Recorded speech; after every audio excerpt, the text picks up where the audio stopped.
I think the key to improv is always listening. It's embracing, it's positivity, it's hearing things and not shutting them down. It's trying to find ways to make them work. And I think in the business world, I would imagine that's very valuable, the idea that it's very frustrating to just be told no all the time. Improv really revolves around the idea of like, whatever you come at me with, I'm going to say yes to it. That's our reality. Let's get to work. Let's start there. So just the idea of saying yes to each other, not shutting down ideas, seeing if there's ways to make ideas workable, making that your default setting of like, I really want to respect what you're saying, see if there's a way to take it somewhere else versus here's all the things that are wrong with it.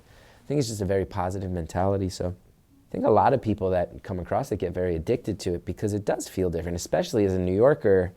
We're just used to a world where everybody's kind of grumpy all the time and moving fast. They don't want to deal with each other. The idea of showing any emotion in public, not good. The idea of slowing down to deal with someone else's ideas and emotions, not good. Like, we're New Yorkers, we want to get where we're going. So I think improv really looks at a side of life that's like, well, what if we let all that go for a little while and just really work on sort of positively embracing each other's ideas and really listening hard to what other people have to say. So it's a pretty beautiful thing when it's going right. Very often what you'll see happen in improv classes when people get nervous about how it's going is they'll start saying, hey, when dad gets home, he's going to be really mad. Or they'll say like, hey, when we get to Reno, stuff's really going to hit the fan. And they start saying like, hey, this thing that's going to happen, or this thing, hey, remember when you did that thing back then? I'm really mad about it. I think one of the things about listening is that it's always at its most powerful when it's present, when it's right here, when it's right now. And that's in a lesson about improv that I think just made me a much more social person. Like, it just made me, like, when I would go have pitch meetings, I was just able to have it better. Even in my personal life, like when I started really thinking hard about these improv lessons, not to get weird, but like my dating life just got so much better because the thing I always stress that I think apply just to any conversation, I always ask people to answer these 3 questions when they're improvising. Why these people? Why right here? Why right now? I always just drill that. Why these people? Why right here? Why right now? Meaning, if you're in a scene and there's 2 people and you're talking about people who aren't here, like they're not here. They probably aren't the most interesting thing for an audience to hear about. If you're talking about a different location than the scene, the one the scene's taking place in, then why isn't the scene unfolding there? It sounds more interesting. Why are you teasing an audience? So, and another thing too, people often go like, hey, you'll never believe what's inside this briefcase. And it's like, well, that's invisible. Let's just talk to each other, us, things we can find, common ground, whether that's positive things, disagreements we might actually have. Why are these people in this location at this time? Why is this the scene we're choosing to show the audience? So the more we can just make things present between the people right there, the less the audience has to suspend their disbelief and imagine, the better the listening's going to be and the harder it's going to hit. And what we find when that happens in improv is your simple choices can actually get huge reactions, because if you and I were doing a scene and I came at you and started the scene by saying, you know what, like everything that happened in Canada, we can never talk about it again. That sounds like it has really high stakes. But now the audience has to figure out, well, what happened in Canada and why are we all scared of it? Whereas if I just looked at you and said, hey, I'm so scared and I need you to help me through it. That sounds like a more vague thing with less comedic potential, but an audience will go, they're scared and you have to help each other. Why? Why are they scared? They're scared right now and they can help each other, great.